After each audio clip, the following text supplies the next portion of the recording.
Welcome to the Texas Values Report. This is Jonathan Saenz, president of Texas Values. Great to be with you on another glorious week in the state of Texas. We've now entered the month of December. You know, it's real tempting to talk about college football because it seems to have just grabbed so much attention. And of course, I'm a proud University of Texas Longhorn fan. But hey, I may have some time. But, we might get into football today because we've got a great guest who's represented a football coach. So there might be a little bit of time with that and have a little bit of fun as we're getting close to Christmas, in the Christmas season. Remember, we have a state law that protects Christmas in public schools. We call it the Merry Christmas Law. We've got a website set up for the bill that we passed 10 years ago. Go to merrychristmastexas.com if you want to find out more about the things that your kid can do in public school during this time of year on the issue of Christmas. This show's about the issues of faith, family, and freedom in the arenas of the courts, the legislature, and the media. And if you're watching on YouTube, click that little button, subscribe. We want to make sure we got a lot of supporters on this. And if you're watching live, share this, put it in some chats, because we're going to have a great conversation with the CEO and lead attorney for First Liberty Institute, Kelly Shackelford. Kelly Shackelford has been on the show many times. He is a board member of Texas Values. A few years ago, he was named one of the top 25 lawyers in the past 25 years for the state of Texas. He has been leading First Liberty Institute for quite some time. I used to work with them many years ago when they were under the name Liberty Institute, and before that, Free Market Foundation. Their work has expanded, though, not just for Texas, but all 50 states and at the U.S. Supreme Court, including a victory for Coach Joe Kennedy, the football prayer case, just a year or so ago at the U.S. Supreme Court. Kelly, welcome back to the Texas Values Report. Glad to be on, Jonathan. Well, look, I know there's a lot going on these days. You and I are moving in a lot of different directions. We're actually going to see each other in person tomorrow, though. We've got a great event at Glen Eagles Country Club in Plano.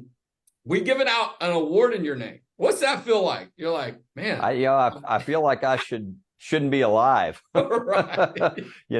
But it's going to be fun because number one, people who are coming, I'll tell them this. You only gave me 10 minutes, but in 10 minutes, I'm going to tell them that something dramatic has happened in the country that's very good and almost nobody knows about it. Yeah. And so that'll be a fun thing to do. And then, of course, Riley Gaines, what a great example of courage and leadership she's been. And so it's going to be a fun day. I think anybody who's there is going to have a great time. Well, I'm going to take several pictures with you since we're in the same room. The last time I saw you, I think, was y'all's event this year, or maybe it was towards the end of last year with Mike Pompeo. And so I'm going to make sure I get plenty of those. Yes, Riley Gaines is going to be there. Mark Davis, the talk radio show host in the Dallas-Fort Worth area, is going to be our MC. Sorry, the event is sold out. Now, if you really must come and you've had your heart set on it, somehow you missed it, call our office. And if you know somebody or you have my cell phone, I might be able to work in a couple of more seats. But the event is sold out. We're excited about it. And it's going to be a great event. And there's a lot of great things to talk about, Kelly. Y'all been doing such great work for many years. I'm glad to have you a part of it. One of the things we're going to be doing is celebrating the faith and family champions from the House and Senate. This legislature wrapped up earlier this year. They're finishing up a fourth special session this week. And a lot of the things we work on, right? Religious freedom, the work you do, other values issues. And it's a good chance to catch our breath, but also come together during this Christmas season. And look, it's been just a year ago or so that you had the Coach Kennedy case at the U.S. Supreme Court, changed the legal dynamics, the standard for religious freedom. Should make it even more easy to have those Christmas parties and so on in public schools. But, it's been a little while since then, and you guys have continued to stay active. Tell us what some of the latest work y'all been doing at First Liberty Institute. Well, of course, it depends on how you define latest, right? And just to give people a little feel, normally there's about 7,500, maybe 8,000 requests for the Supreme Court to take your case. They took 59 last year, okay? The year before that, with 8,000 requests, they took 67. So if the idea is to get the court to take one of your cases, your odds are very, very low. We didn't just have one. We just had four wins at the Supreme Court over 13 months. And so literally, as you referenced, it's changed the landscape for religious freedom in very positive ways. And really what's happened is there's been some really bad cases that has almost had the government be hostile to religion. You know, think about, here we are at Christmas and Hanukkah. There used to be always like a menorah, a nativity scene, things like that, until 50 years ago when the court started striking all these things down because of some bad precedent. Well, we just overturned all that. And so you can have a nativity scene now on the lawn of the county, on the state lawn, whatever. You can do these things now. And so people don't know that. Well, one example of that is we just had a case in Houston. And we had a Jewish synagogue that we represented that they were trying to not let them have their electricity on, and Hanukkah is coming up this week. We literally had to go in and get a TRO against the city of Houston. At that point, they realized they're in trouble. They agreed to everything, and Hanukkah is occurring. They're having their electricity. But I mean, it's just amazing what happens. But I think most citizens don't know about the shift. 50 years of being trained. You can't do that. You can't do that. You can't do that. And now you can. And so I hope every Texas Values listener will realize how important it is now at the state level, which is where Texas Values is. There's legislation that you can pass. Everybody can go to their own, city lawn, county lawn, whatever, and say, hey, why aren't we having a nativity scene? If they put the 10 Commandments in the closet, it's time to bring it back out. I mean, all these things have changed, and it's up to everybody in their own community across the state to go in and to really bring back religious freedom in their communities. Yeah, no, it's a game changer. There's no doubt. Okay. Pun intended, I guess, since it was the Coach Joe Kennedy case that led to all of this. And some people didn't see it, right? Roe versus Wade was overturned on Friday, June 24th, but that Monday, 3 days later, any significance there? Who knows? But on the Monday, the Coach Kennedy case came down. And a lot of people don't follow these things like you and I do and others. We're talking with Kelly Shackelford, President and CEO of First Liberty Institute, probably one of the most successful constitutional attorneys in the state of Texas, certainly one of the top in the country, his legacy, and he's still going. We were joking as we started the show that we're having an event on Wednesday. If you're watching this recorded or hearing recorded Wednesday, December 6th. If you're not at the event, if you didn't make it, you can still give at txvalues.org to support our efforts. But Kelly's going to be there with Mark Davis, Riley Gaines, so much to talk about there. But Kelly, so much work that you've done for decades, right? And when we put the award together, we were like, we can't wait until, you pass away. I mean, your legacy is happening right now, and it's a good way, in our opinion, to honor that, right? But also to inspire that. And when people see and hear the person that walks to the stage at our Plano event at Glen Eagles Country Club at lunch on Wednesday, December 6th, you're going to see someone who was inspired because of the work by Kelly Shackelford, but their efforts are going to be inspiration to people after this point. And so I'm really excited. Kelly, we've redesigned the award, by the way. I don't think I showed it to you to get your approval. Sorry, but it looks amazing. We did not do it justice before. And we were like, you know what? We need an upgrade. So I'm excited about that. But these are fights you've been involved in. We've been involved in the state level on religious liberty. One of the court cases, the laws that we worked on, we called it the Coach Kennedy case, Coach Kennedy law, did not get passed this past legislative session. We've got some unfinished business to do because a lot of times it's necessary when the Supreme Court makes a ruling to then apply that to state law and have it in statute. That's why we have the Merry Christmas law, because for the longest time we had people saying in public schools, yeah, we're not sure what the court said. It's all confusing and, we don't want to get sued. And they use that as an excuse, right? And that's your point. We've got new precedent in place. It's a new landscape. We've restored religious freedom to where it is. All of those cases, many of them we would win, right? Whether it's Athens, Texas, whether it was San Jacinto County a couple of years ago, we got involved in that. So we encourage people, call our office, call Kelly Shackelford's office. If it's a local issue or we'll work together, whatever we need to do. Charlie Brown's Christmas case a few years ago in Killeen. These things should be much more simple, but we got to get the word out. You can find out more at First Liberty Institute.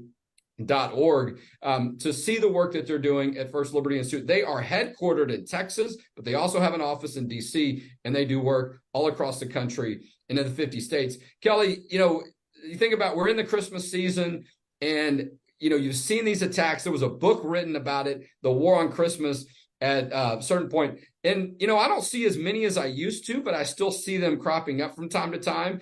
And for 4 years, you had a president in place who you could sort of count on message on that issue to be a little bit stronger.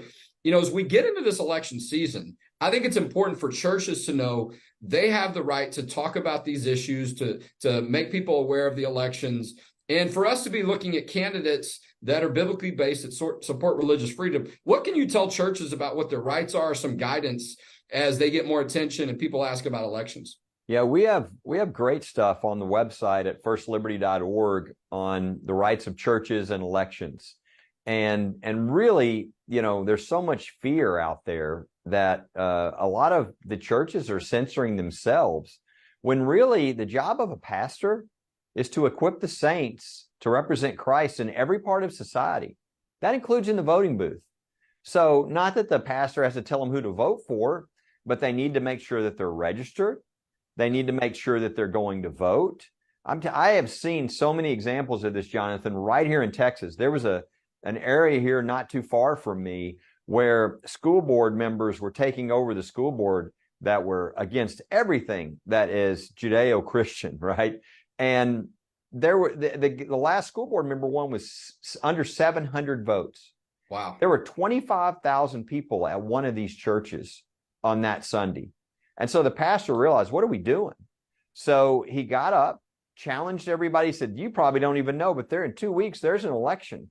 There's a school board election, a city election, and most people don't know, and most people don't vote. You need to vote. You need to vote biblically, and you need to vote. It was amazing. 70-30, all the conservative candidates, the Christian candidates won every race. They now have every city council in the area. Every school board. It changed everything just because the churches said, hey, let's be good citizens. Let's represent Christ in every area, including in the voting booth. And if people are scared about what they can do, pastor-wise, just go to our website or call us, because we lay it all out. Here's what the law is. Let me be real simple, Jonathan, with this. Yeah, the IRS themselves says there's only two things that a church entity can't do. The church entity, not the pastor. The pastor can be a finance chairman for somebody. The pastor can endorse whoever they want. Pastor could run for office. Yeah, they're a private Not citizen. Sanford. We need more pastors running for office, right? Sorry, go ahead. But the church entity, the 501c3 entity, the IRS would say there's only two things you can't do. You can't endorse one candidate over the other on behalf of the 501s. I have never seen anybody say First Baptist Church of whatever wants to endorse so-and-so for office, okay? It's not an issue. The second thing is you can't give resources or money to one candidate over another. Again, I'm not seeing a lot of churches saying, hey, we'd like to open our coffers to political candidates. So the things that they can't do, no church really, I've seen, wants to do anyway. What they can do is register people to vote. They can have voters' guides. They can invite the candidates to come talk at their church. As long as they invite everybody in the race, if just one person shows up, they've done their duty. If maybe both sides show up, great, ask them questions. So the churches can be the leaders in this, and they can talk about every issue from the pulpit. They have total freedom in doing what a church should do. No, you're absolutely right. Go to their website, firstliberty.org. You can get connected with these resources. Prestonwood Baptist Church has a wonderful candidate event that we're involved in every year. It's legal to do that. And to your point, most of them never even remind their people there's an election. They're so afraid. For so many years, they've been badgered. They've been misled by the ACLU and Americans, United for Separation of whatever, right? And people are like, I just want to not do anything, and someone's going to sue me. But you won't be alone. You got Kelly Shackelford and First Liberty Institute. We need to get on the ground at Texas Values and dig in with you on that, to have a press conference, to do some training, to get the grassroots behind you. You let us know.